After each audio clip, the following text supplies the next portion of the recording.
देवो यादो विददाति विश्वा इच्छा क्रिया ज्ञान समन्वित सन हेतु स्वतंत्र परमेश्वरो जो कर्तार माध्यम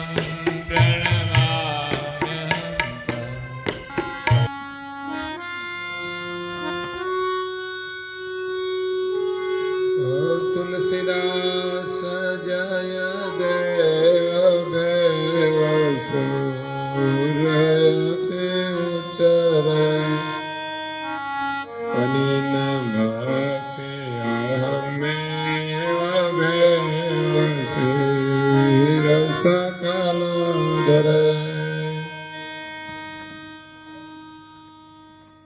प्रिय भक्तजनों, ज्ञान संप्रदायના અધ્યસ્થાપક અનંત બ્રહ્માંડાધીશ વિશ્વ નિયંતા સકર્તા સતકૈવલના પરમ વિશેષ અંશ અનંત અંશોના તારણહાર પરમ મોક્ષના દાતા કૈવલ ધર્મ ધુરંધર महान समर्थ परम श्रेष्ठ परम विभूतिवान परम दयाळु परम कृपा निधि सर्वज्ञ दिव्य परम गुरु श्रीमद करुणा सागर महाराज जगतना जीवोनु कल्याण करवा माटे जगतना जीवोने जन्म मरणना त्रासमांथी मुक्त करवा माटे जगतना जीवोने जगत कर्तानो संदेश आपवा माटे अकळ विभूतिनो अति दिव्य मनुष्य देह धारण करी आ विश्वनी अंदर अंतरिक्षमां 14 लोक अने पृथ्वी पर 7 द्वीपोमां प्रगट थया। તમે વિચાર કરો કે આવો દિવ્ય ઇતિહાસ તમને કોઈ ધર્મ ગ્રંથોની અંદર જોવા મળશે નહીં। દરેકનું જીવન ચરિત્ર સીમિત હશે। કરુણાસાગર મહારાજનું દિવ્ય જીવન એમનો દિવ્ય ઇતિહાસ બહુ અદ્ભુત છે। વિશ્વના સર્જનહારનો સંદેશ લઈને આવ્યા છે કે આ જગતના માલિક એક છે, પિતા એક જ હોય છે, પણ જ્યારે જગતના જીવો એમને ભૂલી જાય છે ત્યારે પછી પોતાની માન્યતા અનુસાર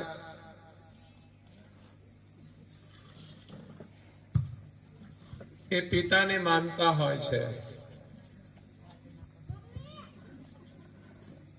હકીકતમાં તો આખા વિશ્વના સર્જનહાર એક જ છે। બધા એવું જ કહે છે ભગવાન એક છે, સબકા માલિક એક, પણ માને છે જુદા જુદા।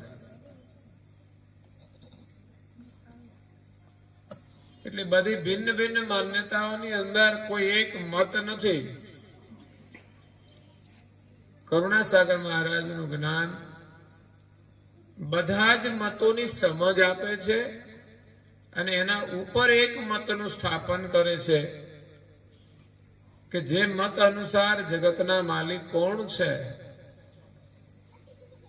એને જગત જાણતું નથી। એટલે આજે જગતની અંદર સામાજિક ઝઘડાઓ તો ચાલતા જ હોય છે। તમે જોવો તો કોર્ટો એની જ ભરેલી છે, પણ હવેના સમયની અંદર ધર્મના ઝઘડાઓએ સ્વરૂપ લીધું છે।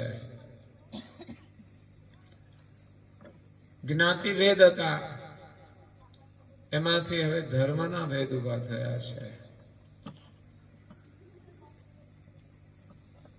સાચી જેમણે ભક્તિ કરી છે એને ધર્મની અંદર કોઈ ભેદ હતો નહીં, કે ધર્મના નામે કોઈ ઝઘડો હતો નહીં. જેને જે અનુકૂળ આવે તે માને, પરંતુ સત્ય એક જ છે. જેને સમજાઈ જાય એ પછી પોતાની સમજ અનુસાર ભક્તિ કરે છે. એ જગતના ઝઘડાઓની અંદર ક્યાંય રોકાતા નથી. જેને ભક્તિ નથી કરવી અને પોતાની માન્યતાઓને જ સત્ય માનવી છે, એવા લોકો પોતાની માન્યતા અનુસાર અહમ રાખીને ધર્મના નામે પણ કલેશ થતા હોય છે. હા, ધર્મનું ગૌરવ તો જરૂર હોય છે. આપણો ભારત દેશ હિન્દુ સંસ્કૃતિનો દેશ છે, ત્યારે એના ઉપર વિદેશીઓએ આક્રમણ કર્યા ત્યારે ધર્મના ગૌરવવાળા લોકો ધર્મના માટે લડ્યા છે, પોતાના જીવનનું બલિદાન આપ્યું છે. તો અહીંયા વિશ્વના સર્જનહાર એક છે. પરમ ગુરુના સિદ્ધાંત અનુસાર માલિક ક્યારેય આ વિશ્વની અંદર અવતાર લઈને આવતા નથી. એ જન્મતાય નથી અને મરતાય નથી, અજર અમર છે અને પોતાના સ્થાને અચલ છે. એ ક્યાંય જ્યાં પોતાનું સ્થાન છે ત્યાંથી એક તસુ માત્ર પણ ખસતા નથી. પોતાના સ્થાને રહીને જ આ સૃષ્ટિનું સંચાલન કરે છે. ત્યાંથી જ બધાનું નિરીક્ષણ કરે છે અને જગતની અંદર જ્યાં જે જરૂર જણાય એની વ્યવસ્થા એમણે પ્રથમથી કરેલી છે. એ નિયમ અનુસાર આ વિશ્વમાં અવતારો લઈને દેવતાઓ આવે છે, ધર્મનું સ્થાપન કરે છે, ધર્મની રક્ષા કરે છે. એટલે આપણે જીવ દશાના અજ્ઞાની જીવ છીએ. આપણે ધર્મની બહુ લાંબી સમજ નથી હોતી. એટલે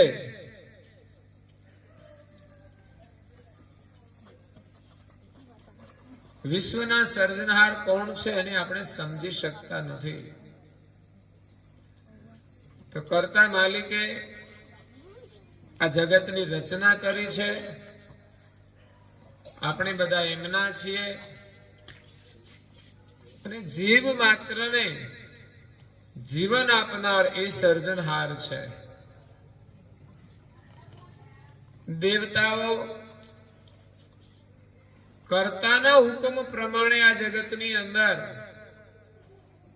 કરુણા કરે છે, દયા કરે છે અને સમયાંતરે અવતાર લઈને આવે છે. એટલે જીવ દશાના જીવોની લાંબી સમજ નથી હોતી. એટલે એ અવતારી પુરુષો જે આવ્યા છે એ કોણ છે એને ઓળખતા નથી. કારણ કે જીવ દશાના જીવને લાંબુ જ્ઞાન હોતું નથી સંસારમાં કેવી રીતે રહેવું જોઈએ. તો પછી ભગવાનની ઓળખ કેવી રીતે કરી શકે? તો કરુણાસાગર મહારાજ એક વિશ્વના સર્જનહારનો સંદેશ લઈને આવ્યા છે, જેનું સંબોધન એ કૈવલથી કરે છે અને જગતથી ન્યારા છે. એટલે જગતના જીવો એને જાણતા નથી. તો જગતની અંદર જે કોઈ આવે કે કોઈ લીલા કરે, કઈ સારા કામ કરે, એને જ જીવો તો ઓળખવાના છે. અને જેમણે જેમણે સારું કામ કર્યું છે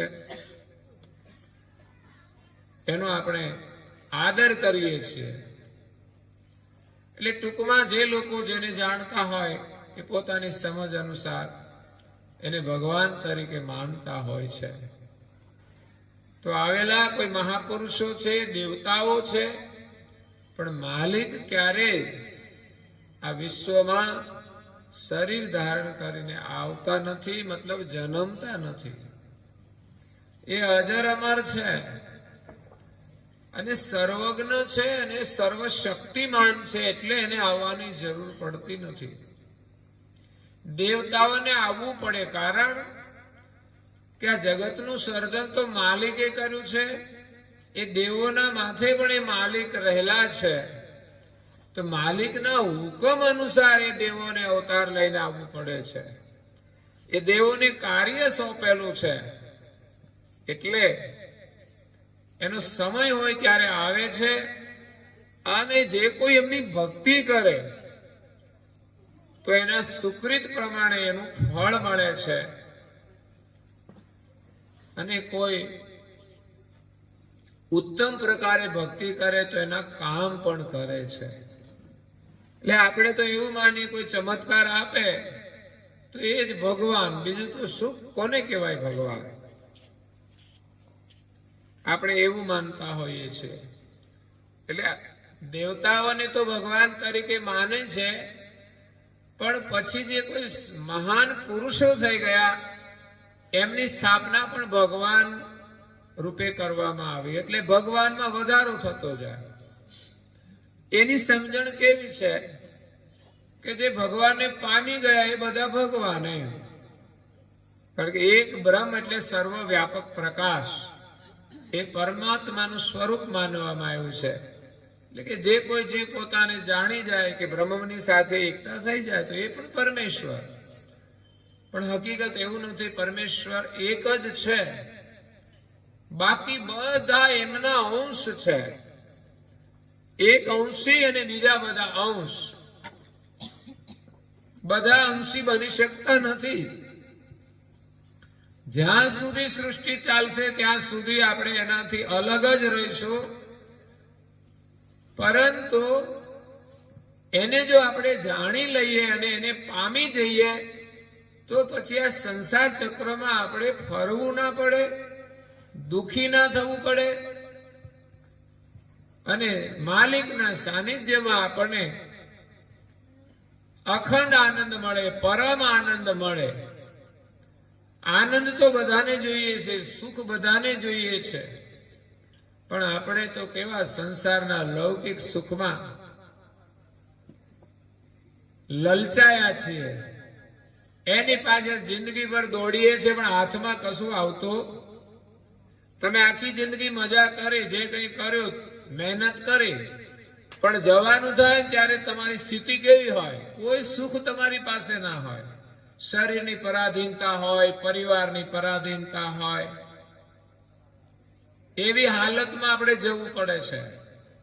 અને જેને ભક્તિ કરી હોય ને, ભગવાનનું ભજન કર્યું હોય, સાચું સુખ જેને મેળવ્યું હોય, એ અંત સમયે વૃદ્ધાવસ્થા હોય કે બીમારી હોય, ભગવાનના ભજનની અંદર પ્રસન્ન રહીને શરીર છોડે છે અને સત્ય સુખને પામે છે. બાકી તો જેના ભાગ્યમાં હોય એટલું મળે છે, કંઈક ભોગવે છે અને અંતે આ સુખ છોડીને ચાલ્યા જવાનું છે. એટલે વાસ્તવિક સુખ નથી, વ્યવસ્થાનું સુખ છે. શરીર હોય એટલે શરીરની વ્યવસ્થા જોઈએ, મકાન જોઈએ, કપડા જોઈએ, ભોજન જોઈએ. પણ આ બધું હોવા છતાંય માણસ તો દુઃખીનું દુઃખી જ રહે છે. વ્યવસ્થા કોઈને થોડી છે, કોઈને વધારે છે, પણ દુઃખ ત્યાં જ છે. બીજાની પાસે છે ને મારી પાસે નથી, એનું દુઃખ છે. આપણી પાસે જે કંઈ છે ને પર્યાપ્ત છે, એમાં આપણે સારી રીતે જીવીએ, ભગવાનનું નામ લઈએ તો આપણે સુખી રહીએ. સત્યના માર્ગ ઉપર ચાલીએ તો સુખી રહીએ. પણ આપણી ભ્રાંતિ એવી છે કે બંગલો હોય ને તો સુખ કહેવાય, ગાડી હોય તો સુખ કહેવાય. એવું છે ને? આ વ્યવસ્થાના રૂપમાં છે, સગવડના રૂપમાં છે, પણ એ ન હોય તો દુઃખી છે એવું નથી. ઘણા ગાડી બંગલા વાળા ઘરમાં ઝઘડા કરતા હોય છે, લડતા હોય છે, તો એ કેવી રીતે સુખી કહેવાય? અને ઘણા પાસે ગાડીઓ નથી છતાં પણ ઘરમાં ખુશથી રહેતા હોય છે. જીવવાની સમજણ હોય પેલાના લોકો પાસે ક્યાં કઈને ગાડી હતી? કોઈ સુખી જ હતા. સંસારના સુખના જેટલા સાધનો વધે ને એમાં જરૂર હોય ત્યાં સુધી વ્યવસ્થા બરાબર છે, બાકી તો વધારાનું જેટલું વધે ને એટલી ઉપાધિ વધવાની છે. માનો કે કોઈને 1-2 સંતાન હોય ને ત્યાં સુધી બરાબર છે, પણ અડધો ડઝન થી વધી જાય તો ઉપાધિ થઈ જાય. એટલે બહુ વધારેમાં સાર નથી. એક ગાડી હોય તો જરૂરિયાત છે, પણ પછી તો બીજી લાવો, ત્રીજી લાવો, તો એ પછી આપણા માટે ઉપાધિ વાળું કામ છે. એટલે કરુણાસાગર મહારાજ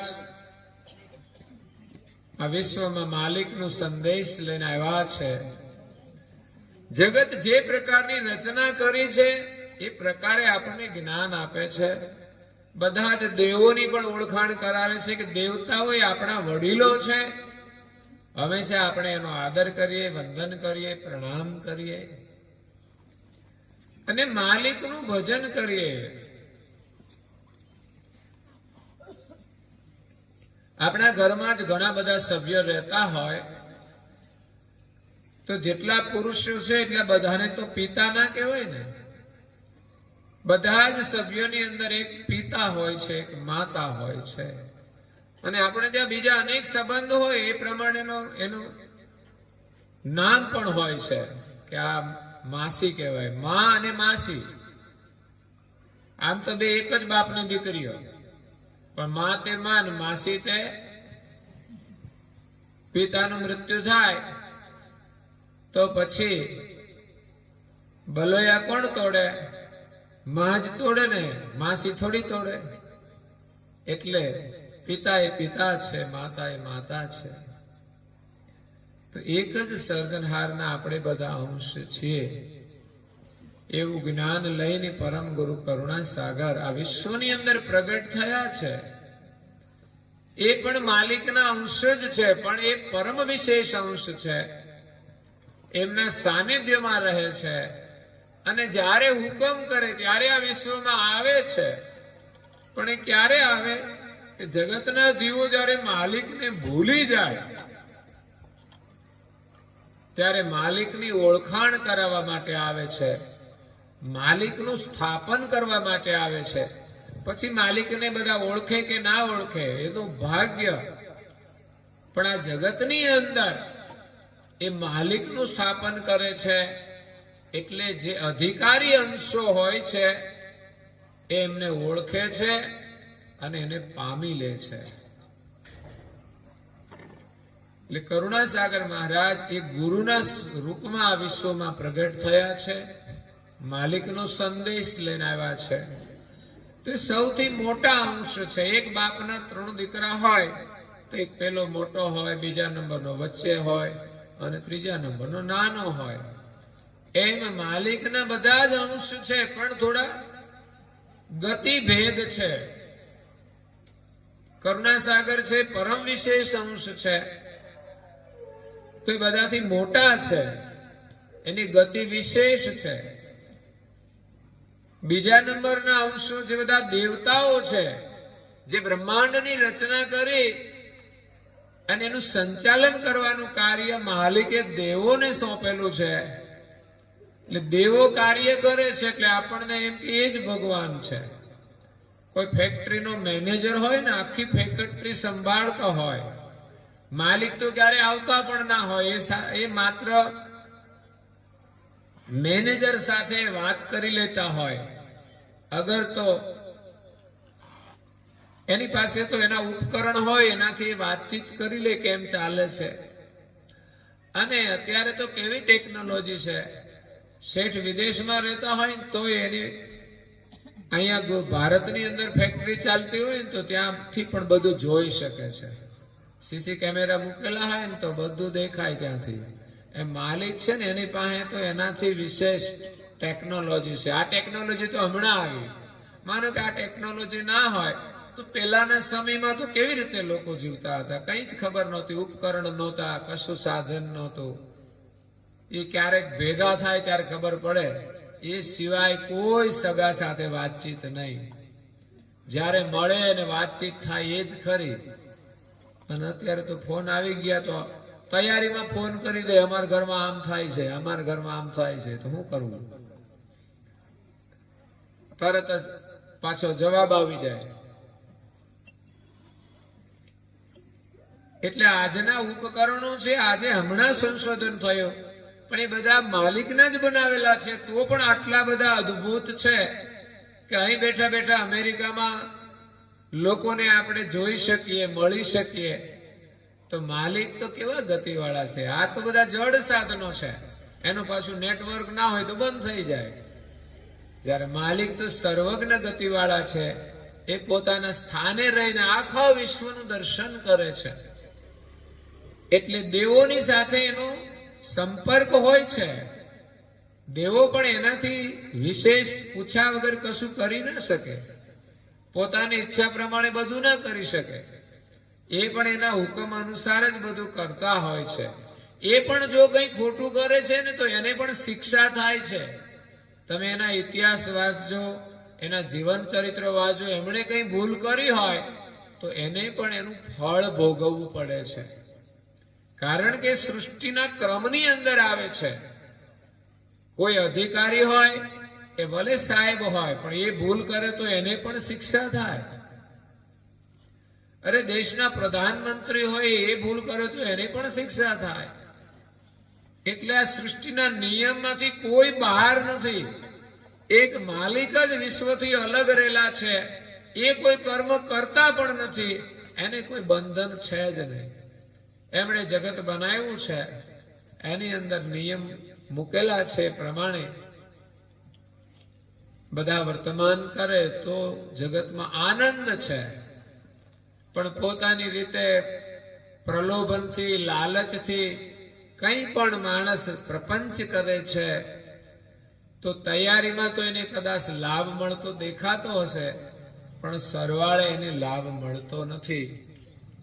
એ કર્મનું ફળ એને ભોગવવું જ પડે છે. એટલે એક માલિકનો સંદેશ લઈને પરમ ગુરુ આવ્યા છે. એનું જ્ઞાન બહુ અદ્ભુત છે.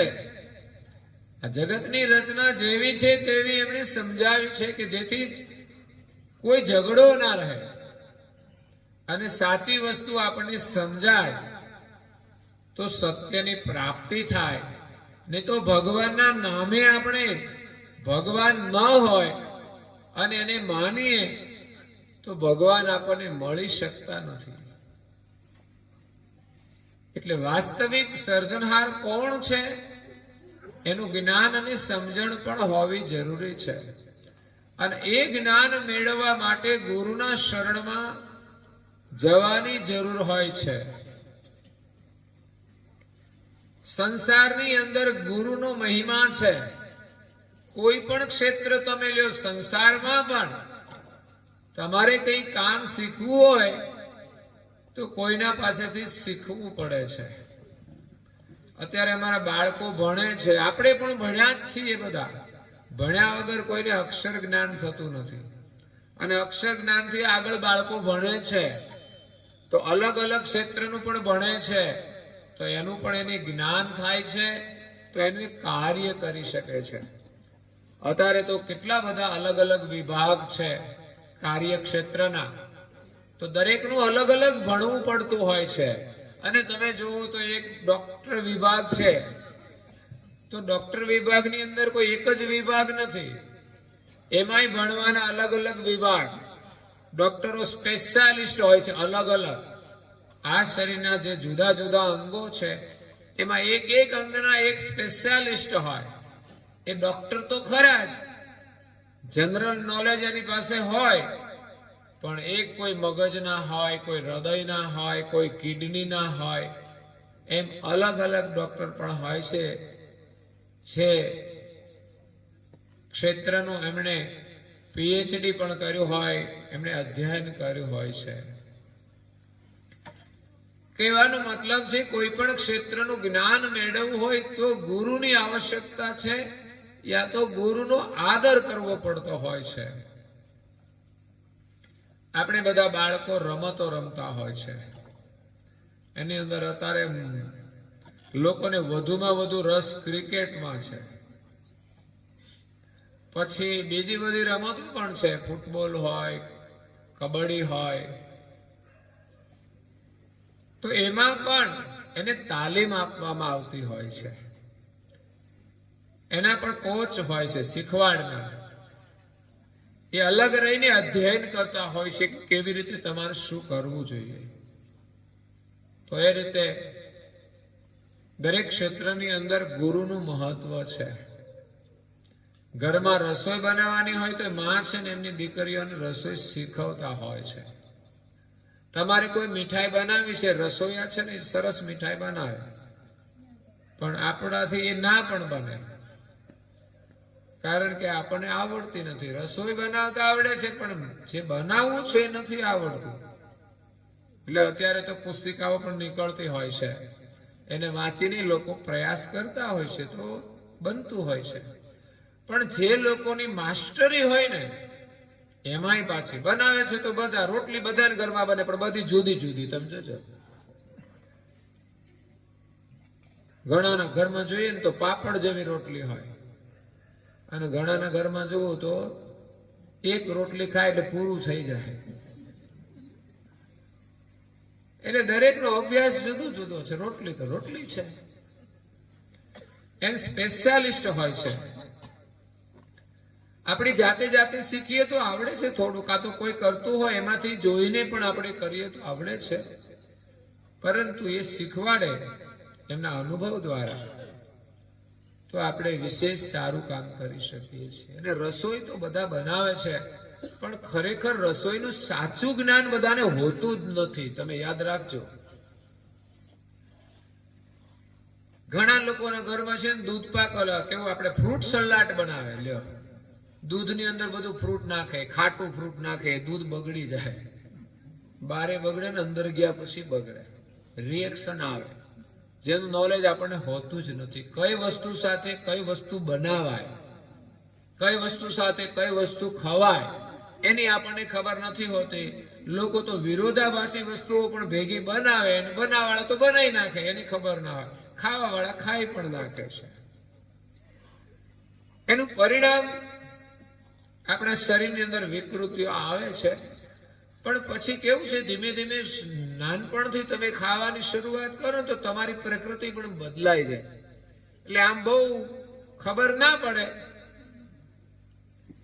તમને કશું થાય નહીં, પણ છતાંય શરીરની જે પ્રકૃતિ બદલાઈ જાય ને, એટલે પ્રકૃતિના નિયમ અનુસાર કામ ના કરે. માનો કે આજે બધા લોકો જો ને પ્રકૃતિ બદલાવી દીધી. નાનપણમાં દૂધ પીધું હતું, અત્યારે કઈક જુદું જ પીવે છે. હવે એ જે પીતા જોઈએ ને તમે દૂધ આપો ને તો નહીં ભાવે, કે ના ના દૂધ મને નહીં ભાવે. તને શું ભાવે તારે? તો કે મને 10 રૂપિયા વાળી પોટલી ભાવે, અને ઘણા વળી થોડા સગવડતા વાળા હોય તો 100 રૂપિયા વાળું પીવે, એનાથી સારા હોય તો 400-500 વાળું પીવે. એ 300-350 ગ્રામની કે 500 ગ્રામની કે 250 ગ્રામની જે આવતું હોય બોટલ 400-500 રૂપિયા આપીને પીતા હોય છે. અને મેં તો હમણાં નવું સાંભળ્યું કે એક બોટલ 15 રૂપિયાની આવે, એટલે સોરી 1 લીટરની બોટલ 1500ની આવે છે. બોલો, એ લોકો પીવે. 1500માં તો કેટલા લીટર દૂધ આવે? વિચાર કરો, 60-70 રૂપિયા ભાવ હશે તો 20 લીટર આજુબાજુ 20-22 લીટર દૂધ આવી જાય. તો એ લોકો નથી પીતા, અને ન પીવાનું લોકો પીને પોતાની પ્રકૃતિ બદલી નાખે છે. આજે તો મસાલા તો જબરજસ્ત પ્રહાર કર્યો છે, માણસની બુદ્ધિને ભ્રષ્ટ કરી દીધી છે. લોકો માનવાય તૈયાર નથી, છોડવાય તૈયાર નથી. કેવી માનસિકતાઓ બનાવી દીધી છે. આપણને એટલી અક્કલ નથી રહી કે આ વસ્તુ ખાવાની છે કે નહીં, ખવાય કે નહીં, આનું પરિણામ શું છે, કોઈ વિચાર જ નહીં. આવી આપણી તો અક્કલ થઈ ગઈ. પછી તમારા શરીરને ભલે કઈ ના થાય, કેમ? તો પ્રકૃતિ બદલાઈ ગઈ, પણ સાથે બુદ્ધિ પણ બદલાઈ ગઈ તમારી. તમે સાચી વાત નહીં માનો, સાચું કામ નહીં કરો, ન કરવાનું કરશો. એટલે ઘરમાં આવીને ભગવાનની પ્રાર્થના કરવાની હોય ને તો તમને નહીં ફાવે. એ તમને નહીં આવડે. ઘરમાં તો કે અમારે બહેનો કોન્ટ્રાક્ટ આપી દીધો એટલે બહેનો કરી નાખે. ઘણા ઘરમાં ભાઈ કરતા હશે, પણ એમ કે એક જ વ્યક્તિ કરે, બીજા કોઈ તો બધા ફરે, બેઠા હોય તોય ના કરે. આ આપણા માટે એક દુઃખની વાત છે. આપણી ભારતની સંસ્કૃતિ શું છે, આપણા જીવનની સંસ્કૃતિ શું છે, એને આપણે ભૂલતા જઈએ છીએ.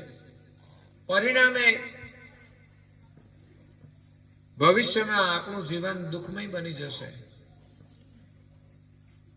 સુખના ગમે તેટલા સાધનો હશે છતાં પણ આપણે સુખી નહીં રહી શકીએ. સુખ કોઈ બહારની વસ્તુ નથી, સુખ આપણા ભીતરમાંથી આવે છે. સુખ આપણા હૃદયમાંથી આવે છે. જો હૃદયની અંદર ભાવ નથી તો સુખ નથી. બહારના સાધનો ગમે તેટલા હોય, એનાથી કઈ આપણને વધારે કોઈ સુખ મળતું નથી. જરૂરિયાત પ્રમાણે તમે 2-3 લાખની ગાડી લાવો તોય કામ થાય, અને 20-25 લાખની લાવો તોય એનાથી પણ આપણે કામ જ થવાનું છે ને, અહીંથી બીજે જવાનું. એથી વિશેષ તો કઈ થવાનું નથી.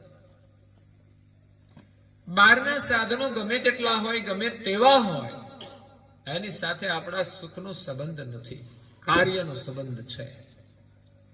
કાર્યનો સંબંધ છે. તમારે બસમાં ના જવું પડે, તકલીફ ના થાય, એ જરૂરિયાત છે, પણ એથી વિશેષ કોઈ સુખ છે નહીં એમાં.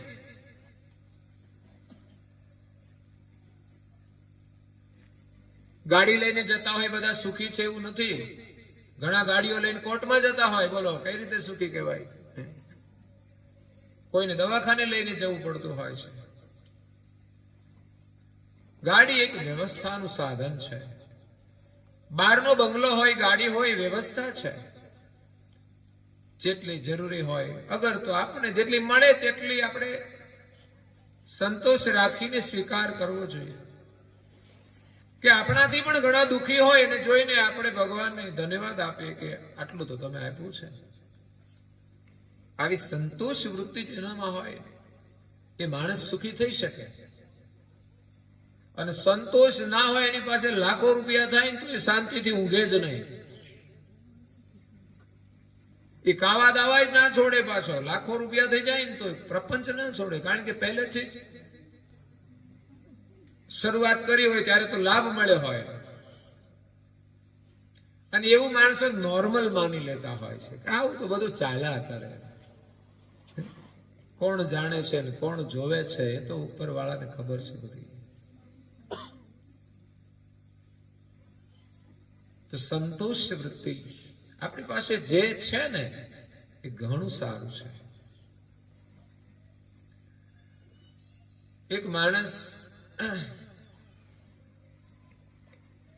એના ઘરમાં કોઈ સુખ નહોતું, ગરીબી એટલી બધી હતી કે પગની અંદર પહેરવાના એની પાસે જૂતાય નહોતા. ત્યારે ભગવાનને ફરિયાદ કરે છે કે ભગવાન તું તો કેવો માણસ છે, અમારી પાસે બીજી કોઈ સગવડ તો નથી, પણ પહેરવા માટે પગમાં જૂતિયાય નથી. દુઃખની વાત તો કહેવાય.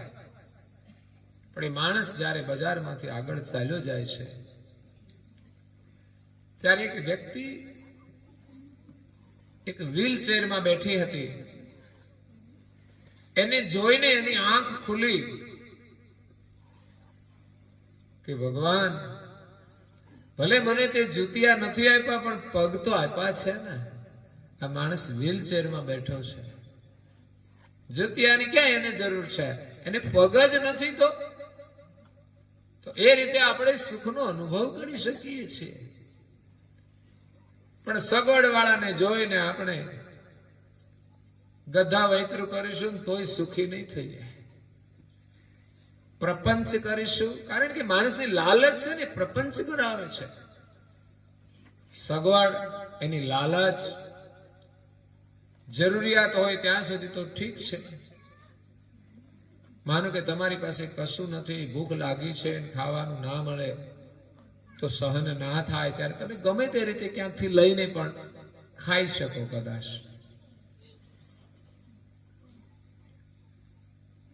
પરંતુ જ્યારે માણસની પાસે હોય છે ત્યારે તો એને પ્રપંચ છોડવો જોઈએ. એટલે જીવનની અંદર જ્ઞાન મેળવવા માટે, સુખી થવા માટે ગુરુના શરણની આવશ્યકતા છે. સૃષ્ટિની આદિથી ધર્મ માર્ગની અંદર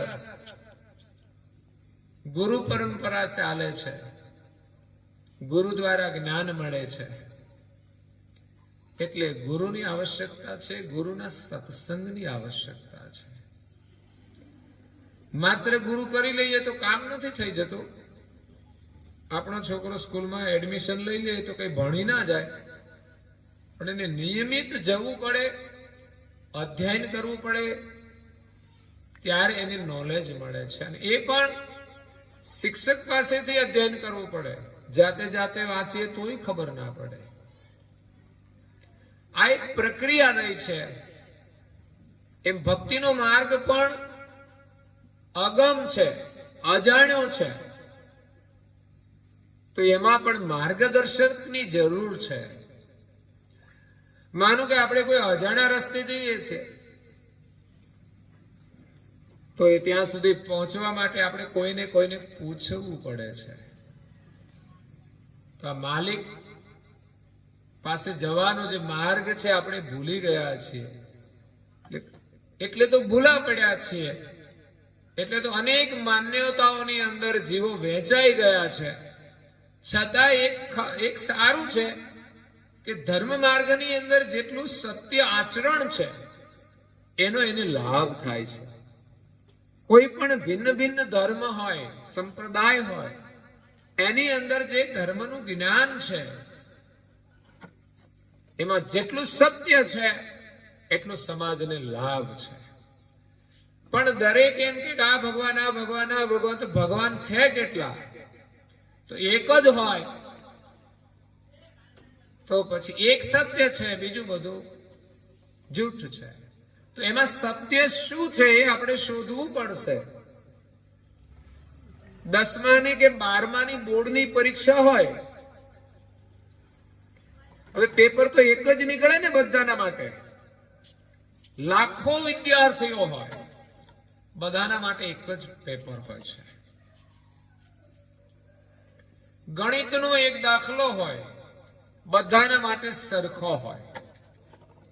બધા એને ગણે તો બધાનો જવાબ દાખલાનો એક જ હોય છે.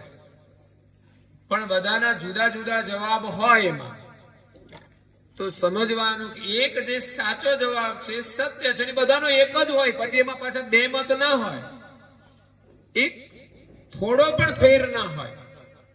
જ્યારે આજે મતભેદની અંદર થોડો નહીં, બહુ ઝાઝો ફરક હોય છે. ભિન્ન ભિન્ન પરંપરા હોય છે, ભિન્ન ભિન્ન માન્યતા હોય છે, મતભેદ હોય છે. એક જ માલિકના માર્ગની અંદર એને પામવા માટે પણ કોઈ ભેદભાવ નથી હોતા.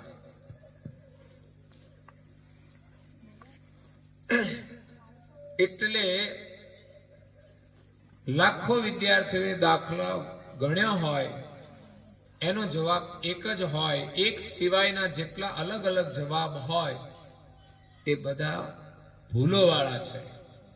કંઈક ને કંઈક ભૂલો પડી હોય ગણવામાં, એટલે થોડો ડિફરન્સ આવે તો પણ એ ભૂલ કહેવાય. તો ધર્મ માર્ગની અંદર થોડી થોડી ભૂલો છે.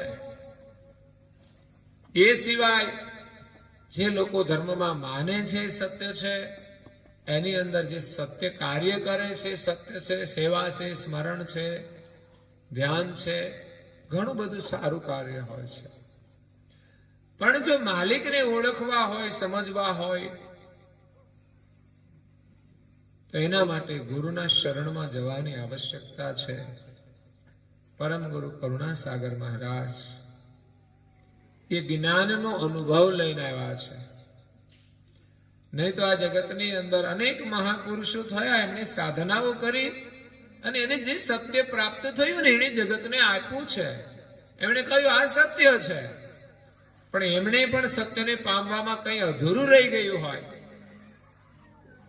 તો એ આપણા માટે પણ બાકી રહી જાય છે.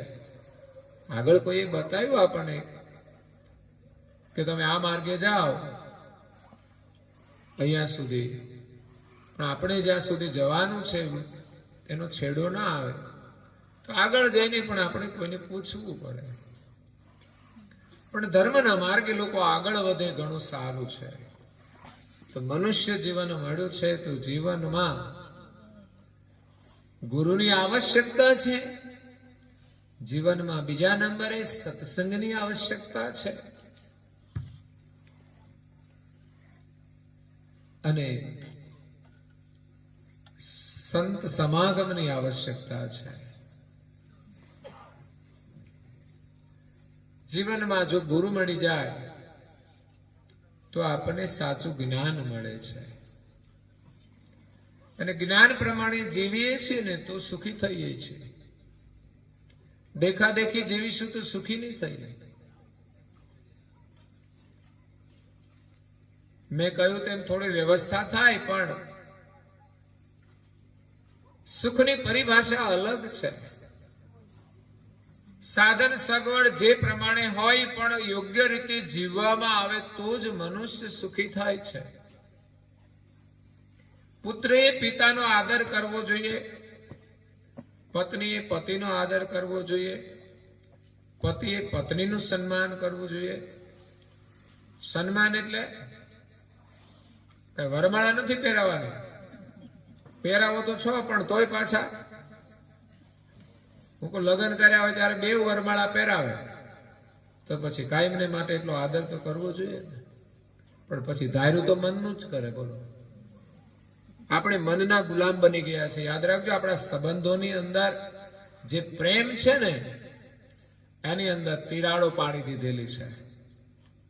એટલે આપણને સુખનો અહેસાસ નથી થતો. પરિવારમાં પણ અખંડ સુખની વાતો એક બાજુ રહી, જે પરિવારનું સુખ છે ને એમાંય લોકો પૂર્ણ સુખી નથી. અહંકારના મદની અંદર બસ હું કહું એમ થાય તો જ આનંદ આવે. એ માણસ ક્યારેય સુખી નહીં થઈ શકે. એટલે કઈ બધા તમારા ગુલામ છે તો તમે કહો એમ કરશે. કુદરતના નિયમ અનુસાર બધા કરો, એ તમે કહેવાને રાઈટ છો કે આમ કરો, સાચું હોય તે. પણ તમે તમારા મનની માન્યતા પ્રમાણે દુનિયાને ચલાવવા પ્રયાસ કરશો તો ઘરના સભ્યોય નહીં ચાલે. તમે જ જો યોગ્ય રીતે ન કરતા હો તો તમારી વાત કેવી રીતે માને? અને એમની સાચી વાત તો આપણે માનવી નથી. પાછી એમ કે મસાલા છોડી દો કે ના, એ તો કરવું નહીં લોકોને. અને હું કહું એમ તો કે તમે કરો, એમ કરવાના છે. ઠીક છે, સંબંધના નાતે શર્મા શર્મી ચાલે પણ છે, પણ ક્યાંક મુશ્કેલીઓ પણ છે. જ્ઞાનના અભાવે પરિવારની અંદર સમસ્યાઓ છે. સાચું જ્ઞાન હોય તો સમસ્યા નથી. અને જ્ઞાન કોઈ એક વ્યક્તિને જ નહીં, બધાને હોવું જોઈએ. નહીં તો મીરાબાઈને જ્ઞાન હતું પણ પરિવારમાં બધાને નહોતું, એટલે લોકો એનો વિરોધ કરતા હતા કે બસ તમારે તો અમારા કુળની પરંપરા પ્રમાણે જ રહેવાનું. પણ મીરા છે ને એમણે એમનો માર્ગ ના છોડ્યો. મીરાને બાળપણની અંદર કોઈ સંતનો સમાગમ થયો, એમને ત્યાં સંતો પધારેલા અને મીરા નાની હતી. એમની અંદર બાળકોની અંદર બહુ સંસ્કાર હોય છે. હો ભાઈ, નાના હોય ને ત્યારે એની અંદર કોઈ પકડ નથી હોતી. મોટા થયા પછી જ માણસ અક્કડ થઈ જાય છે. નાના બાળકો તો એકદમ ફ્લેક્સિબલ હોય છે, વાળોને મળી જાય. અક્કડ થયા પછી વાળે તો વળે નહીં, ભાંગી જાય. જાડવાની જાડી તીર હોય ને એને પછી વાળવા દો તો વળે નહીં, ભાંગી જાય. પણ નાની ડાળો હોય ને એ બધી વળે છે. નાના છોકરા જો આ બધામાં જોઈએ ને એટલા બધા ખુશ છે. અને તમે એને જોડો ને, આ એની ભૂમિકા છે, એનો સમય હોય છે સંસ્કાર આપવાનો. તમે કાળજી રાખો ને તો ચોક્કસ એની અંદર સંસ્કારોનું નિર્માણ થાય. પણ તમે જ કશું કરતા ના હો તો બાળકો કેવી રીતે શીખશે? ઘરમાં એક વાતાવરણ બનાવવું પડે છે, પણ આપણે એ પ્રયાસ નથી કરતા. આપણે તો ટીવી જોવાનું વાતાવરણ કરીએ. બીજા બધા વાતાવરણ ઉભા કરીએ, નવરા બેઠા ગપ્પા મારવાનું વાતાવરણ કરીએ, પણ કોઈ સત્સંગનું વાતાવરણ ના ઉભું કરીએ, ભજન કરીએ, ધૂન કરીએ, ઘણું બધું કરવા જેવું હોય છે. ઘણા બાળકોને સરસ મજાના સૂત્રો આવડતા હોય છે, સુવિચારો આવડતા હોય. આવું કંઈક ને કંઈક આપણે શીખવી શકીએ છીએ અને એ બાળકના જીવનને સુખી કરશે. સારા વિચારો એ જ માણસની સાચી સંપત્તિ છે. માણસના સુખ ને દુઃખનો આધાર એના વિચાર ઉપર છે. માણસના કાર્યનો વિચાર પણ એના આધાર વિચાર ઉપર છે. અને માણસની વાણી નીકળશે એ પણ કેવી નીકળશે? એના વિચાર અનુસાર નીકળશે. તો વાણી તમારી સુખ કે દુઃખનું કારણ બને છે કે નહીં? ઘરમાં તમે સારું પ્રેમથી બોલો તો બધાને આનંદ આવે કે ના આવે? અને કડવું બોલો તો મોઢા બગડી જાય છે કે નહીં? દુઃખ થાય છે કે નહીં? તો એ જ સ્થિતિ છે. તો સુખ માટે તો મીઠી વાણી જોઈએ.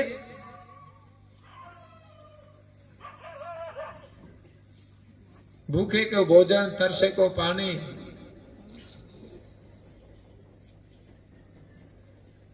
આને કો આદર, મુખે મીઠી બાણી. બસ આટલું હોય ને માણસ સુખી. અને એ ન હોય તો બંગલો હોય ને તો એ સુખી ના થાય. એને ત્યાં કૂતરાય ના જાય. કેમ? તો આને કો આદર તું છે ને, તો માણસ તું ક્યાં જાય? પણ જ્યાં માણસનો આદર ના થતો હોય તો પછી કૂતરા તો હું સુખી થવાના.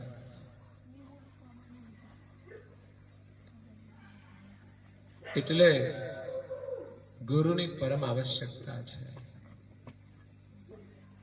સત્ય જ્ઞાન માટે. અને આપણી નિષ્ઠા હોય તો જ મળે, નહીં તો ના મળે.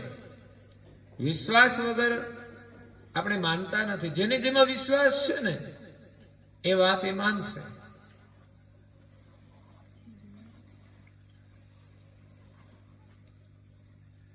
ગુરુ વિના આપણું જીવન એમ કહેવાય છે નુગરાપણું કહેવાય છે. ગુરુ નહીં તો જ્ઞાન નહીં તો આપણું જીવન અજ્ઞાની થઈ જાય છે. ઠીક છે, જગત પક્ષનું નોલેજ બહુ હોય એથી કઈ આપણે જ્ઞાની ના કહેવાય. મેં જોયા છે સારા ભણેલા ગણેલા લોકોએ વ્યસનોનું સેવન કરે છે, ત્યારે હું તો એમ જ માનું છું કે જે લોકો વ્યસન કરે છે તે ભણેલા છતાં અભણ છે. ઓફિસોની બારીઓ બગાડી નાખે. હું તો એકવાર બાલાસિનોર ગયો તો પેલા આધાર કાર્ડ માટેની પ્રોસેસમાં, તેની બારી જોઈ એટલી ગંદી. મેં કહ્યું આનો હું સમજણ છે કે આટલું સરસ ભણ્યા છો, તમે ઓફિસનું કામ કરો છો, તમારા સુખ માટે તમારો પરિવાર છે, તમને એમાં ક્યાંય સુખ નથી મળતું, તો આ કચરો ખાઈને તમે સુખ મેળવો છો, પિચકારીઓ મારીને મકાન બગાડો છો.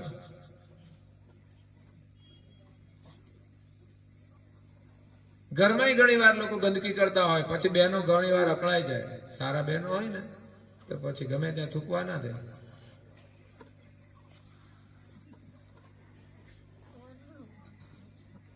આખો દિવસ કચરો ખાધા કરવાનો, મુખની અંદર કચરો રાખવાનો, ગંદકી રાખવાની, દુર્ગંધ મારે મુખ.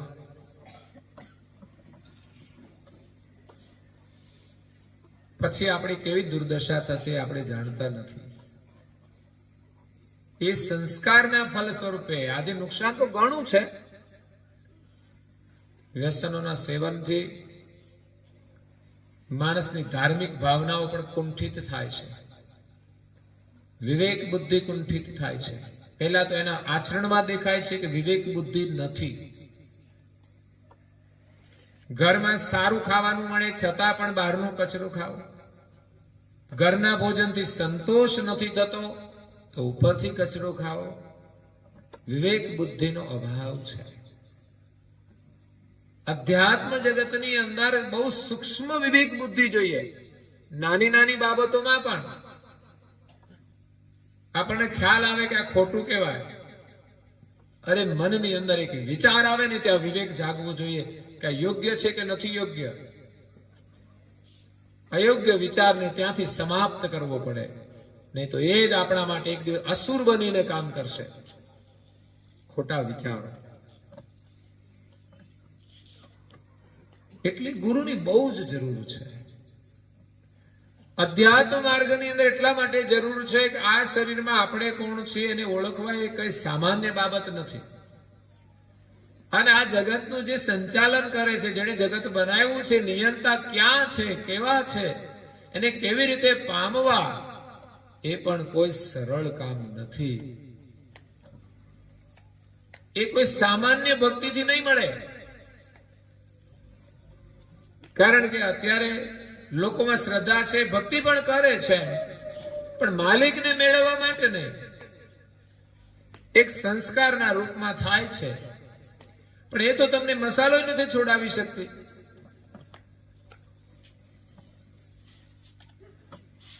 તો સાચું જ્ઞાન એવું છે કે આપણી અંદર સૂક્ષ્મ પણ કોઈ મલિનતા ન રહે, કોઈ દોષ ન રહે, કોઈ વિચાર પણ ન રહે. આપણી બુદ્ધિ અને વૃત્તિ આપણી શુદ્ધ બની જાય, નિર્મળ થઈ જાય, ત્યારે આપણને સુખનો અનુભવ થાય છે.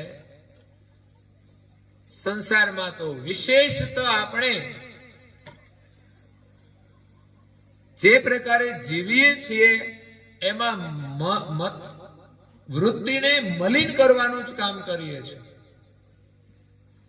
શુદ્ધ કરવા માટે તો સમય મળતો નથી. સવારે નાઈ ધોઈને આપણે પ્રાર્થના કરવી જોઈએ, પૂજન કરવું જોઈએ, ધ્યાન કરવું જોઈએ. ક્યાં કોઈને સમય છે મનની શુદ્ધિ માટે?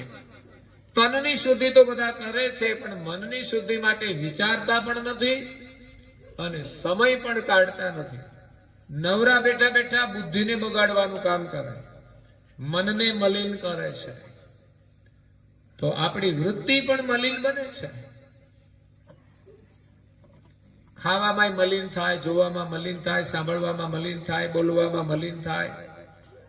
એ સિવાય પ્રપંચ, જૂઠ જે કંઈ કરીએ, કોઈના માટે ખોટું વિચારીએ તો પણ આપણી મતિ મલિન થશે. એટલે એ વૃત્તિને શુદ્ધ કરવાની છે. એવી આપણે ભક્તિ કરીએ અને એનું જ્ઞાન આપણે સદગુરુ પાસેથી મેળવવાનું છે.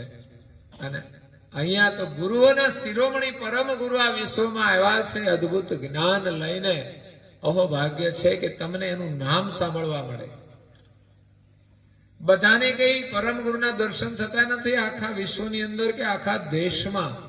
બધા પરમ ગુરુને ઓળખતા પણ નથી, કોઈને ખબર નથી જ્ઞાન સંપ્રદાય શું છે. ભલે નાનકડો છે પણ એનું જ્ઞાન છે ને સમસ્ત વિશ્વમાં છે.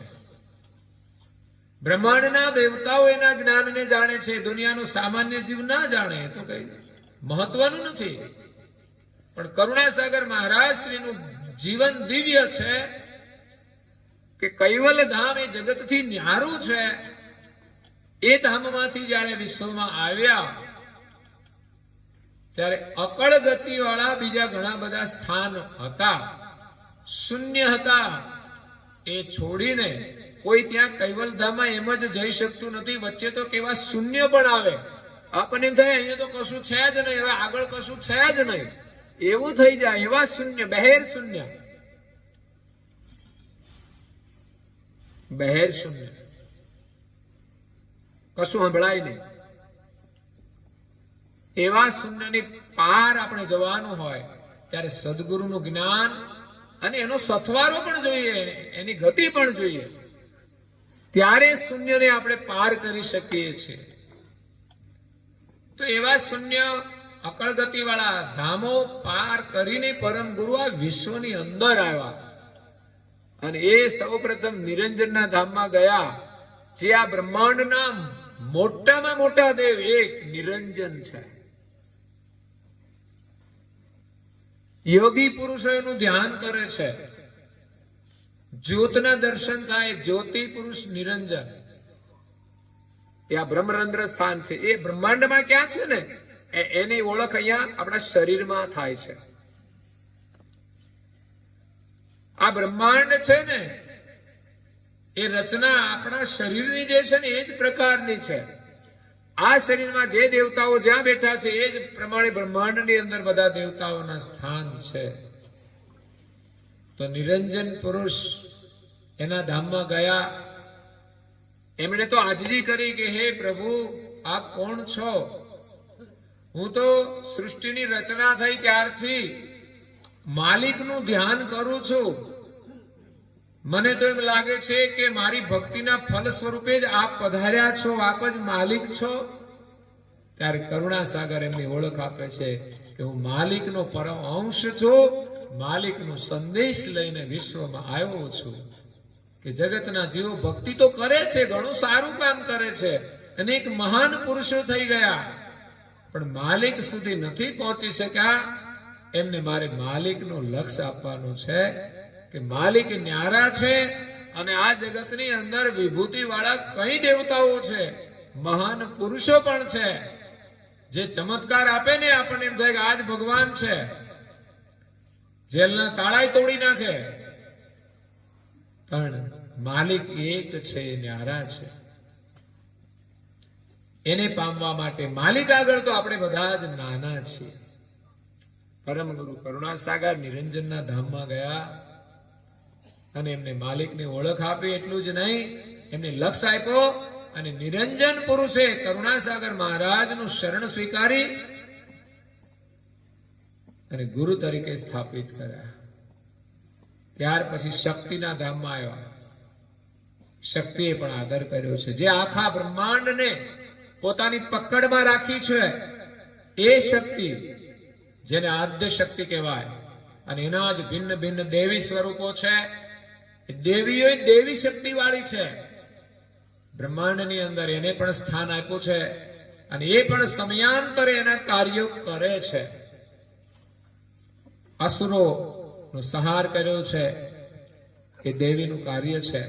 અને એના અવતારો જે મહિલા દેવીઓ છે ને એને પ્રેરણા આપવા માટે પણ થયા છે કે તમે અબળા નથી. નહીં તો એમ માનવામાં આવે કે બહેનોને તો 4 દિવાલની અંદર જ રહેવાનું, એને કઈ કરવાનું. પણ આ દેશની અંદર એવી મહાન અને શૂરવીર નારીઓ થઈ છે જેણે અધર્મીઓની સામે લડાઈઓ કરી છે. ઝાંસીની રાણી લક્ષ્મીબાઈ, એનું શૌર્ય એટલે આપણે આશ્ચર્ય થાય કે ના, સ્ત્રી અબળા નથી, પણ સ્ત્રીની અંદર પણ કેટલી શક્તિ છે. આજે પણ આખા વિશ્વની અંદર મહિલાઓ કેટલા ક્ષેત્રમાં કામ કરી રહી છે. એનામાં બુદ્ધિ શક્તિ છે, એનામાં હિંમત પણ છે.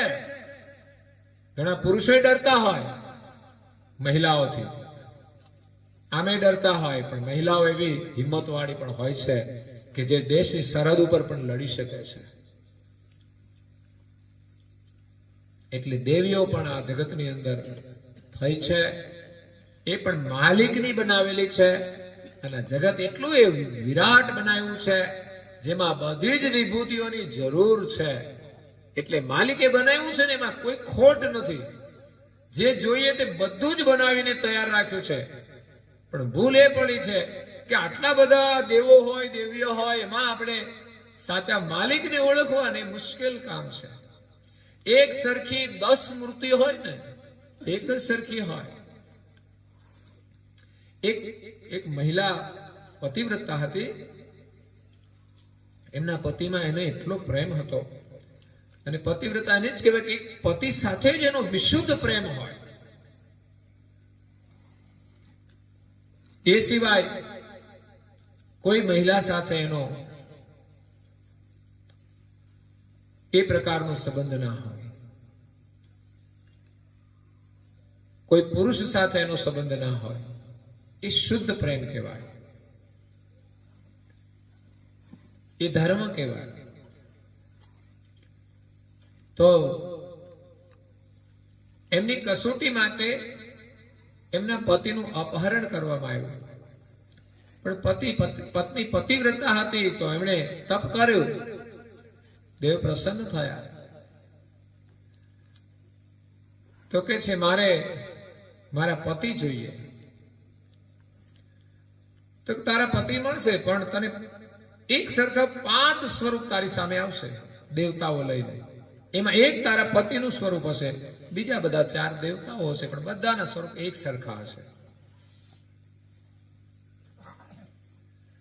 જો શરીરથી જ જુએ ને તો બધા સરખા લાગે, જેમાં સહેજે કોઈ ભેદ ના હોય. પણ પતિને ઓળખવાની ગતિ પણ પતિવ્રતા સ્ત્રીમાં હોય છે. ત્યારે પત્નીએ એ 5 એક સરખા સ્વરૂપમાંથી પોતાના પતિની ઓળખ કરી લીધી. એટલે આ દુનિયામાં એક સરખું બધું બહુ દેખાય છે. એટલે જે લોકો જેના સંપર્કમાં આવે કે તો જેના પરિવારની જે પરંપરા હોય એ પ્રમાણે આપણે ધર્મને અનુસરીએ છીએ. એટલે ધર્મની વ્યવસ્થા સમાજ માટે બરાબર છે, પણ જેને કલ્યાણ કરવું છે, જેને જન્મ મરણના ચક્રમાંથી છૂટવું છે, એના માટે આ સામાન્ય ભક્તિ એને બહાર નહીં કાઢી શકે. એના માટે કોઈ એવા અનુભવી ગુરુની જરૂર પડશે કે જે જન્મના ચક્રમાંથી બહાર છે. જો કે ઘણા બધા ધર્મગુરુઓ સાધના કરીને બહાર નીકળ્યા છે. કરુણાસાગર મહારાજ તો સૃષ્ટિની આદિથી જ આ ચક્રમાં આવેલા નથી. અને વિશ્વના સર્જનહારે એમને પરવાનો આપ્યો છે મોક્ષનો, કે આ જગતમાં આવીને જ્ઞાન પણ આપે અને બધાને ગતિ પણ આપે.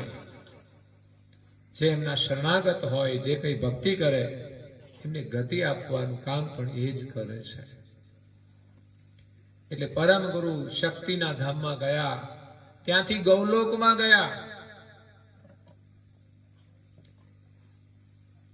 ત્યાં કૃષ્ણનું ધામ કહેવાય છે.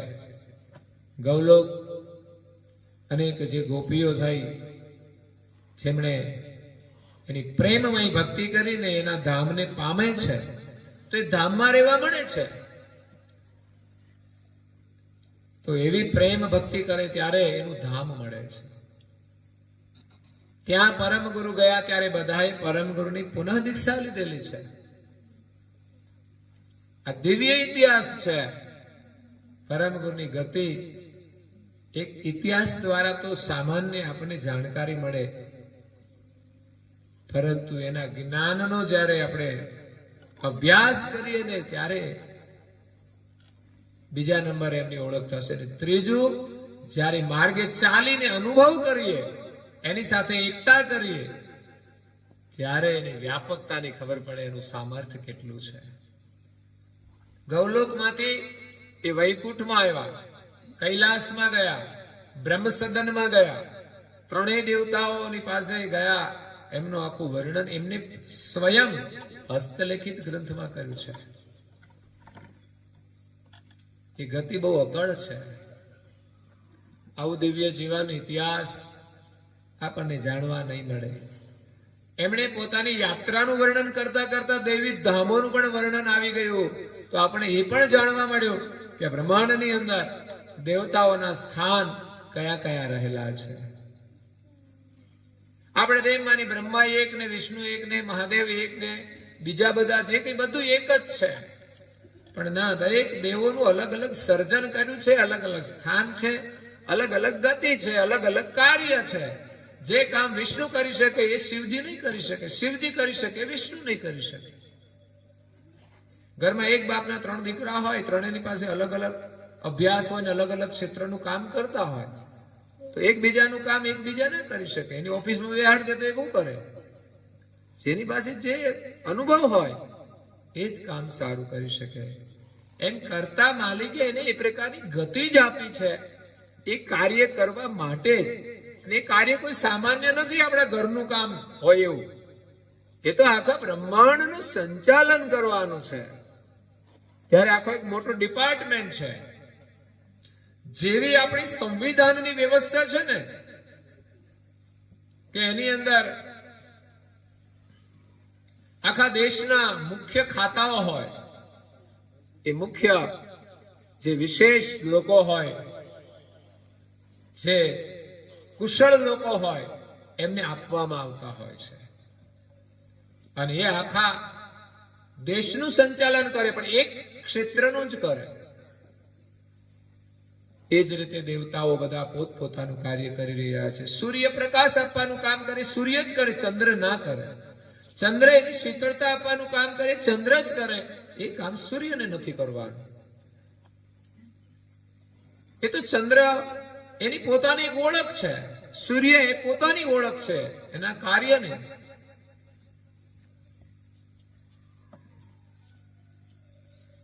ભાઈઓ ભાઈઓનું કામ કરે છે, બહેનો બહેનોનું કામ કરે છે.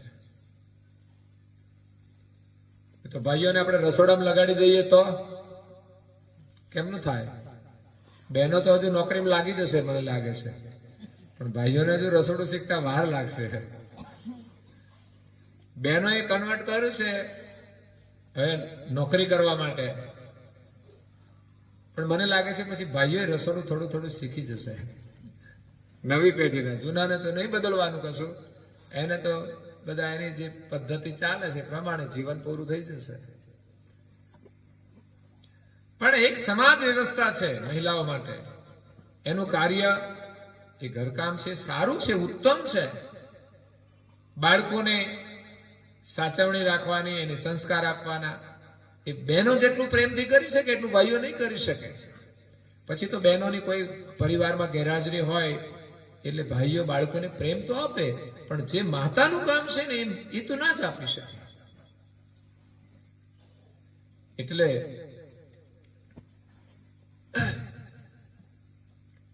કરુણાસાગર બાપજી એ ત્રણેય દેવોના ધામમાં બધાને જ્ઞાન આપી, કૈવલનો લક્ષ્ય આપી. ત્યાં વૈકુંઠની અંદર ઘણા બધા ભક્તો હતા, જેમણે જેમણે વિષ્ણુની ભક્તિ કરી બધા જ વૈકુંઠમાં હતા. એમના થોડા નામો પણ લખ્યા પરમ કે ત્યાં મને બધા ભક્તો મળ્યા. અને ત્યાર પછી પરમ ગુરુ સતલોક, તાપસલોક, જનલોક, ઋષિમંડળ, તારામંડળ, ચંદ્રલોક અને છેલ્લે સૂર્યલોકમાંથી એ પૃથ્વી પર આવ્યા. આપણા આ ભૂમંડળની અંદર નજીકનો ગ્રહ છે ને સૂર્ય છે, અને પરમ ગુરુએ કંઈક ધામો છોડ્યા છે, અને એ છે ઇન્દ્રલોક. ઇન્દ્રના ધામમાં ના ગયા, કારણ કે ત્યાં શું છે? ત્યાં વિલાસ છે, ત્યાં ભક્તિનું કોઈ વાતાવરણ નથી. નાચ ગાન ચાલે છે, મહેફિલ ચાલે છે. ભક્તિના માર્ગમાં તો એવી કઈ મહેફિલ નથી હોતી. એટલે એવા જીવો હોય કે એને જેને વૈભવ જોઈતો છે એ કોઈ એમાંય જતા હશે. તો ઇન્દ્રલોકમાં ના ગયા, કિન્નર લોકમાં ના ગયા. કિન્નર એટલે એ તો બધા ઓળખે છે, કિન્નરનો પણ લોક છે. બોલો, અહીંયા કિન્નરો જે હોય છે એમનો પણ લોક છે. એ પણ એક સમાજ વ્યવસ્થા છે, કુદરતી નિર્માણ છે. એટલે એની રીતે જીવન જીવવાનું હોય છે.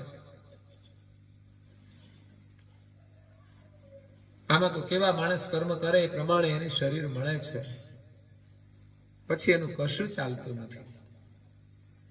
કિન્નર લોક, ભૂર લોક, ગાંધર્વ લોક, આ બધા એવા લોક છે કે જ્યાં ભક્તિનું કોઈ મહત્વ નથી. પરમ ગુરુ એવા ધામમાં ગયા નથી. એક કર્મ ભોગવીને જેવું પાછા મૃત્યુલોકમાં આવે ત્યારે એની ભક્તિ મળે, પણ એ લોકની અંદર કોઈને ભક્તિનું મહત્વ નથી હોતું. અને પછી પરમ ગુરુ પૃથ્વી પર આવ્યા ને તો એનો ઇતિહાસ બધાથી અલગ રહ્યો છે. કેવો અદ્ભુત ઇતિહાસ!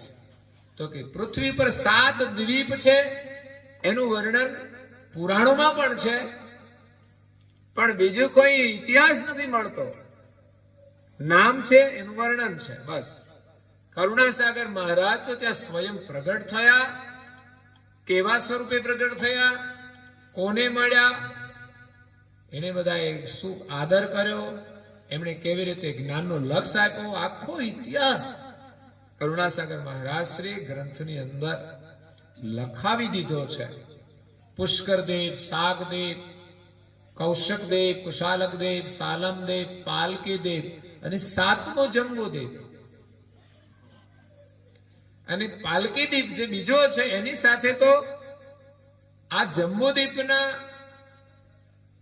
જીવનનો પણ સંબંધ પરમ ગુરુનો જોડાયેલો. કારણ કે પરમ ગુરુ જયારે પાલકીદીપમાંથી જંબુદીપમાં આવ્યા ત્યારે પાલકીદીપની અંદર એક દંપતીને મળ્યા હરદેવ અને સુમંતા જે જંગલમાં તપ કરતા હતા એને દર્શન આપ્યા અને કહ્યું માગો તમારે શું જોઈએ, અને આપણને કે માગો તો શું જોઈએ બોલો. એક સારું મકાન માગી લ્યો, ચિંતા નહીં. અને ઘણાને તો માગતા સારું આવડે ને, એક વસ્તુ માગવાનું કીધું હોય ને તો એક સાથે 10 વાનું માગી લે.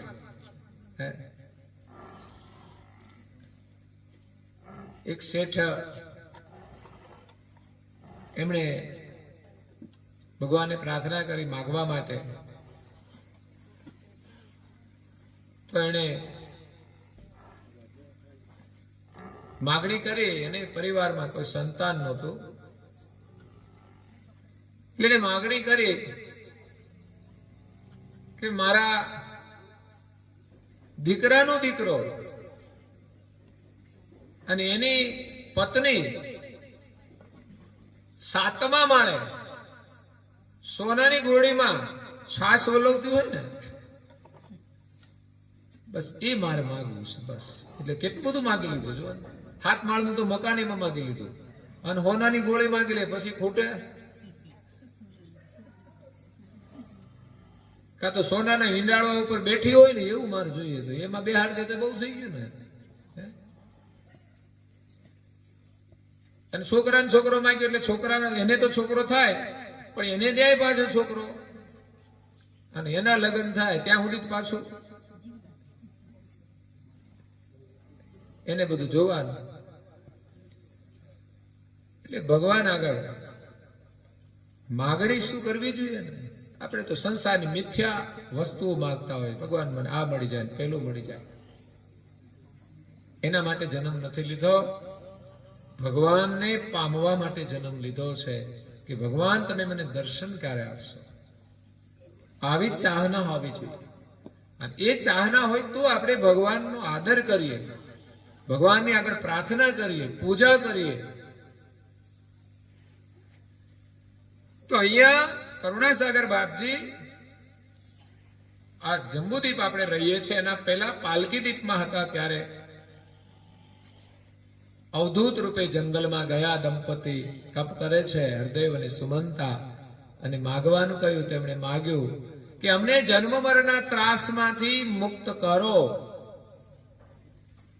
આ માગવા જેવું છે, પણ આપણે તો બીજા જન્મ લેવા પડે ને એવું માગીએ છીએ. વાસના બધી, અને આ મળી જાય ને પેલું મળી જાય, આ બધી વાસના માણસને ફરી ભટકાવે છે. પરમ ગુરુએ કહ્યું કે તમે આ શરીર છોડી અને પછી નવું શરીર ધારણ કરો જંબુદીપમાં, ક્ષત્રિય કુળમાં, કે જેમાં ધર્મનું ગૌરવ હોય. જો કુળનું મહત્વ એ છે કે એમાં ગૌરવ હોય. આજે લોકોમાં કુળનું પણ ગૌરવ નથી રહ્યું. અમે તો ઉચ્ચ કુળ અને ખાવાનો તો કચરો. ક્યાં રહ્યું કુળનું ગૌરવ? શરાબોની બોટલો પીતા થઈ ગયા ઉચ્ચ કુળ વાળા, અને લખાવે અમે તો ઉચ્ચ કુળના છીએ. ઉચ્ચ કુળ નથી. જેનો આહાર ઉત્તમ છે એ ઉચ્ચ કુળ છે, જેના વિચાર ઉત્તમ છે એ ઉચ્ચ કુળ છે, જેના કર્મ ઉત્તમ છે એ ઉચ્ચ કુળ છે, જેની વાણી ઉત્તમ છે એ ઉચ્ચ કુળ છે. પણ હલકી ભાષા બોલે ને કોઈ માણસ ઉચ્ચ કુળ ના કહેવાય. ભલે એ જન્મો હોય કદાચ ઉત્તમ વર્ણની અંદર, એનાથી ઊંચ ના કહેવાય. એની ભાષામાં વિવેક હોવો જોઈએ, એના વિચારોમાં વિવેક હોવો જોઈએ, એના કર્મમાં વિવેક હોવો જોઈએ. અત્યારે તો કર્મ એવા કરે, ઉચ્ચ વર્ણમાં જન્મીને પણ પછી ઉચ્ચ વર્ણ રહેતા નથી, કારણ કે કર્મથી જ માણસ નીચ વર્ણમાં જાય છે. એટલે કુળનું પણ એક ગૌરવ હોવું જોઈએ. ક્ષત્રિયોની અંદર ધર્મનું એક ગૌરવ હતું કે મેં કહ્યું તેમ કે વિદેશી લોકોએ આપણા દેશ ઉપર આક્રમણો કર્યા, આપણી સંસ્કૃતિ પર આક્રમણો કર્યા. માત્ર રાજ કરવા કોઈ નથી આવ્યું. એનો હેતુ તો જો રાજ કર્યું હોત તો રાજ કરતા જ રહે, પણ જ્યારે આપણી સંસ્કૃતિ પર એમણે પ્રહારો કર્યા છે ને, એટલે એને દેશમાંથી ઊભી પૂંછડીએ ભાગવું પડ્યું છે. આપણા દેશમાં એવા ધર્મના ગૌરવ વાળા લોકો હતા જેનું લોહી ઉકળવા માંડ્યું. એકતા નહોતી એટલે પણ આવ્યા, સંગઠન નહોતું, પણ ધર્મનું ગૌરવ તો હતું, સંસ્કૃતિ તો આજે પણ છે, અને આજે પણ એના ઉપર કોઈ પ્રહાર કરે તો એના માટે બલિદાન આપનારા છે. એટલે પરમ ગુરુએ કહ્યું તમે ક્ષત્રિય કુળમાં અવતાર લેજો. અને એ જ રીતે આ જંબુદીપની અંદર એ નવ દંપતીએ અવતાર લીધો. સારસાનગરમાં બંને રહ્યા અને એમને ત્યાં એક સંતાન થયો. અને પુત્રને લઈને માતા જાય છે જંગલમાં. તરસ લાગી, પાણી પીવા માટે બાળકને કિનારે છોડ્યું. પાણી પીવા ગઈ એટલી વારમાં જંગલ જેવી જાડીમાંથી એક વરુ આવીને બાળકને લઈ ગયું. અને માતા જયારે પાણી પીને આવે છે અને પરમ ગુરુ એ પણ વચન આપ્યું તો હું તને બાલ સ્વરૂપે મળીશ. ત્યારે એ બાળકના વિયોગમાં માં કલ્પાંત કરે છે. ત્યારે પરમ ગુરુ ત્યાં પ્રગટ થાય છે અને ગયા જન્મની આખી વિગત એને કહે છે. પણ માતાને તો કઈ ખબર જ નથી, કારણ કે આપણે બધા સામાન્ય જીવ છીએ. થોડી ઘણી ખબર હોય તો દેવોને હોય, એ વિશેષ ગતિ વાળા છે. અને પરમ ગુરુ તો પરમ વિશેષ ગતિ વાળા, એ તો ક્યારેય કશું ભૂલતા નથી. એવી એમની પાસે સર્વજ્ઞ ગતિ છે, બધી જાણ છે. સૃષ્ટિની રચનાની જાણ છે, માલિકની જાણ છે. એટલે જગતના જીવોને યથાર્થ જ્ઞાન આપવા માટે પરમ ગુરુ કહે છે હું પ્રગટ થયો છું. અને એમણે માતાને ઓળખ આપી. એમની સાથે એ સારસા આવ્યા અને 7 વર્ષ સુધી રહ્યા. એમની બાળ લીલાઓ કરી એમણે. અને પછી એમણે ગુરુ પરંપરા અનુસાર ગુરુપદ ધારણ કરી અને ગાદીની સ્થાપના કરી, જ્ઞાન સંપ્રદાયની સ્થાપના કરી. કે આપણે કોણ છીએ, આપણા કર્તા કોણ છે, આપણે ક્યાંથી આવ્યા છીએ ને આપણે ક્યાં જવાનું છે, આ સંપ્રદાયનો સાર છે, સિદ્ધાંત છે. કે આ આપણે ઓળખ માટે આપણે ભક્તિ કરવાની છે. આપણા માલિક કોણ, આપણે કોણ,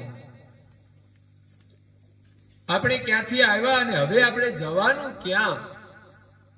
બસ આ 4 ઓળખ એક જ વસ્તુ છે. આપણા માલિક જે વિશ્વના સર્જનહાર છે એનો સંદેશ લઈને આવ્યા છે. એના આપણે અંશ છીએ, એના ધામમાંથી આવ્યા છીએ. અને અંતે એ આપણું ઘર છે. અંતે આપણે આપણા ઘરે જવાનું છે. જવું છે ને ઘરે? ચાલો અહીંયા તો જઈએ, પછી પેલું મળે ત્યારે ખરું. અહીંયા કેટલા દિવસ? 10, 20 વર્ષ, 25 વર્ષ, 50 વર્ષ જેટલું રહેવાય એટલું ખરું. પછી તો છોડીને જવાનું. પછી આ ઘરો ક્યાં રહેવાના છે? આની આયુષ્ય 50 વર્ષની. કોઈ 2 પેઢી રહે પછી તો નવું જ બનાવવું પડે. આ ઘરે શરીરે નથી રહેતું, આય નથી રહેવાનું. તો સાચું ઘર આજે ચૈતન છે ને, એનો સંદેશ લઈને પરમ ગુરુ આવ્યા છે, ઘરમાંથી આવ્યા છે. એટલે મહાપુરુષો જ્ઞાન દ્વારા આપણને સમજાવે છે કે કોણ હું, ક્યાંથી આવ્યો, કોણ છે જગતના તાર. ગુણવંત કરી લ્યો ને ઓળખાણ, ગુરુજી વિના ગમતું નથી. ભક્તોની એવી ભક્તિ ભાવના હોય છે કે એને ગુરુના સાનિધ્ય વિના ક્યાંય ચેન નથી પડતું. અને એ જ ગુરુ જે આપણને પોતાની ઓળખાણ કરાવે, હું કોણ છું ને ક્યાંથી આવ્યો ને કોણ છે જગતના તાર. એ ગુણવંત નામના ભક્ત એમ કહે છે કે તમે એની કરી લ્યો ને ઓળખાણ, ગુરુજી વિના ગમતું નથી. મને મળ્યો ગુરુજીનો સત્સંગ, ગુરુજી વિના ગમતું નથી. તો આટલું કહી અને આ કથાને અહીંયા વિરામ આપીએ છીએ. બાકીની કથા વિશેષ આવતીકાલે શ્રવણ કરીશું. અસ્તુ સત કૈવલ સાહેબ. गुरु श्रीमद करुणा सागर महाराज की जय. पूज्य श्री नारायणदास जी महाराज की जय. सब श्री सब गुरुचर श्री महाराज की जय. श्री सब संतन की जय. श्री सब देवन की जय. श्री ज्ञान संप्रदाय की जय. श्री गुरु गदी सारसापुरी की जय. श्री कैवल धाम की जय. कथा सत्संग पूर्णावती का सत કેવલ સાહેબ. બે હાથ જોડીને ભગવાનને પગે લાગવાનું છે. માથું ઝુકાવીને થોડું જેટલું નમે એટલું નમાવજો અને પ્રાર્થના કરો. સત કેવલ સાહેબ, સત કેવલ.